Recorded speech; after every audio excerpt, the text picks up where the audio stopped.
And thank you to Aaron for taking on these pamphlets. It's wonderful to see how they've been published, and I know it's taken a lot of work, and I really appreciate that, and I appreciate your belief in the poems. So I'm going to read from both pamphlets. I'm going to kind of flip between them, I think, just to, because I think that they kind of speak to each other, and a narrative kind of is merged between them. So that's what I'm going to try and do with the poems that I'm reading tonight, and hopefully that comes across nicely. So yeah, thank you all for being here. The first poem I'm going to read is called After Us.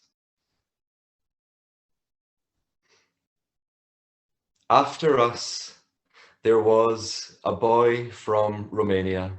Fingertips itching, I ran through his densely tousled crown that bore fragments of a political self-derision, escaping through the mouth, his tongue tapped upon sorrow, my kisses between drags of a shared roll-up in the doorway that held us in a moment of conjecture.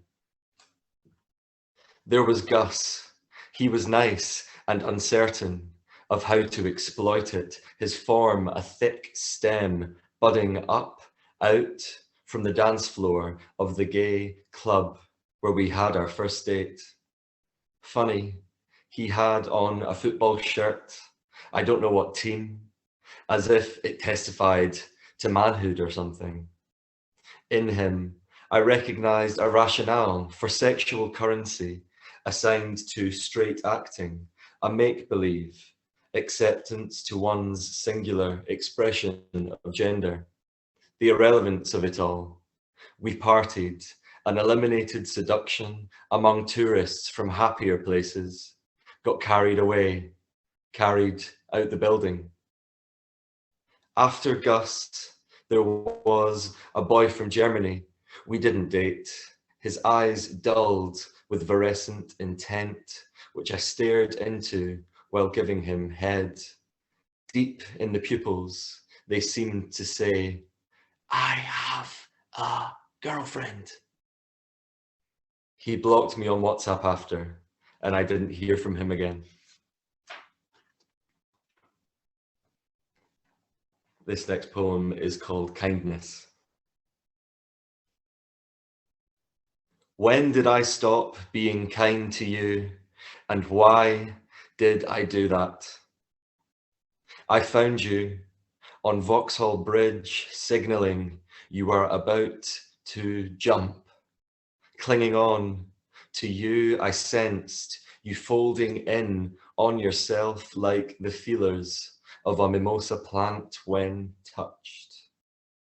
When did I stop being kind to you, and why did I do that? We passed on the street as my brow crumpled in sight of you, two boys frowning at each other to express their desire, intentions on a periphery to fuck or fight. When did I stop being fuck to you, and why did I fight that? I don't cope well with being oppressed, you said. You remind me of how not to be a dominator. Why did I stop being kind to you, and when did I do that? I couldn't tell you the last time I let a scab just heal by itself. Thank you. This next poem is called Tender. It kind of carries on from that last poem. Tender. Oppressed and hypersexual, I question what's the link between violence and homoeroticism as the boiler churns. You fucking love me and say it again, hard knuckle my back so sheets dampen in taps to the romance of sacrifice. The rumor of sobriety allows no ritual, so our love is not default. My tiny existence, this headstand and tongue with your DNA, carry it like rainwater weighs down the river, like we get all dressed up and then can't leave the house.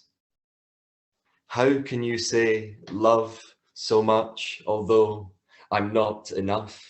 How can don't tell anyone mean that was all I've ever dreamed of? Thank you. The next poem I'm going to read is called Ode to Tracksuit. Ode to Tracksuit.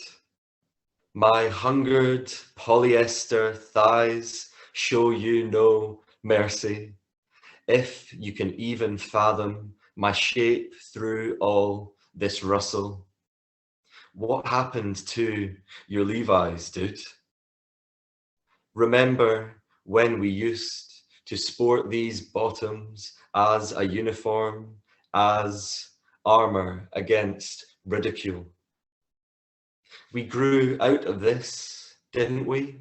Remember when we donned matching shell suits and drank cider from 3-liter containers that served us almost everything we needed to be able to swallow our attractions and get with the girls by the river, between dregs, forming fag holes.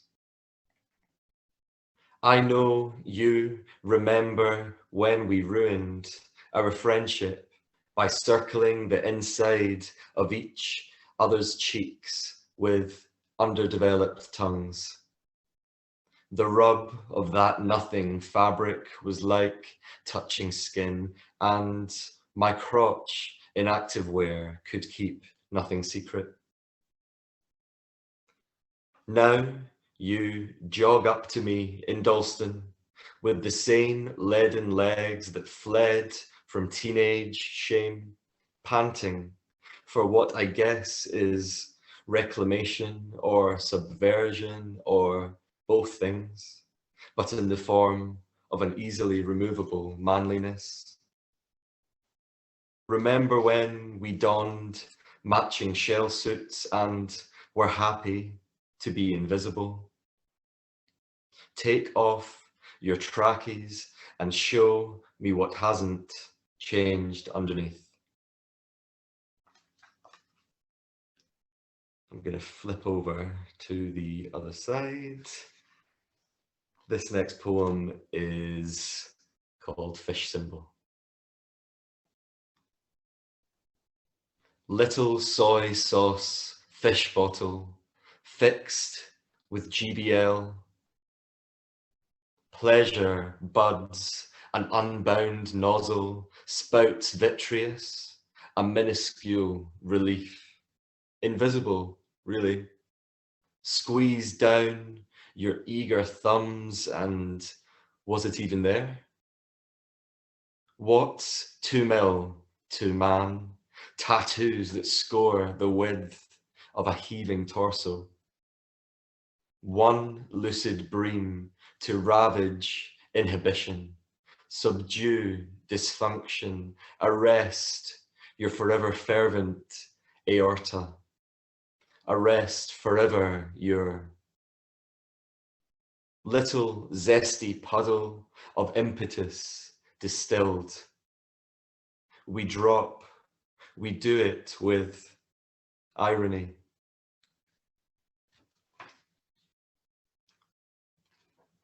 Back to the other side. This is Fruit Bowl. A guy at work narrates to me his hamartia. He recounts that one day last year he'd smoked crystal and had sex 14 times with about 8 different people off an app. He came down with syphilis and now has to limit himself. It's 5 a day for a reason, he said. After he's finished reflecting, I take myself to the staff bathroom to pee. At the urinal, I consider my penis and suddenly I'm repulsed by it, like my anatomy specifically represents accumulative suffering. My strange antenna, the sum of all man's compulsion. I put my dick back and sit chastely at my desk for the rest of the afternoon. A body with a penis, observing the trials of others with the same. Surely enlightened, I question which is an addiction. Which is an addiction? The last poem I'm going to read is called Status. It was actually the first poem that I ever had published in Harana Poetry. Shout out to Harana Poetry for publishing me first. This is Status. Blood samples, 3 pulsing vials. Torrent, exhale, trickle. Have you heard of PrEP? I mean emtricitabine, tenofovir, I mean Descovy, Truvada. Trials, Paris, Cameroon, Cambodia, I wept for us as blood performed an act of betrayal. The fire inside 445 milligrams moves me forward. What have we learned? To prick, a caring kind of violence, dismantle my fingerprint, snatch out my sins, consume and declare them on cotton, pure, stain a shameful crimson. My sins, which you put there with disinfected hands, absolved, I play a hand in absolution. Guarded facades remain asymptomatic.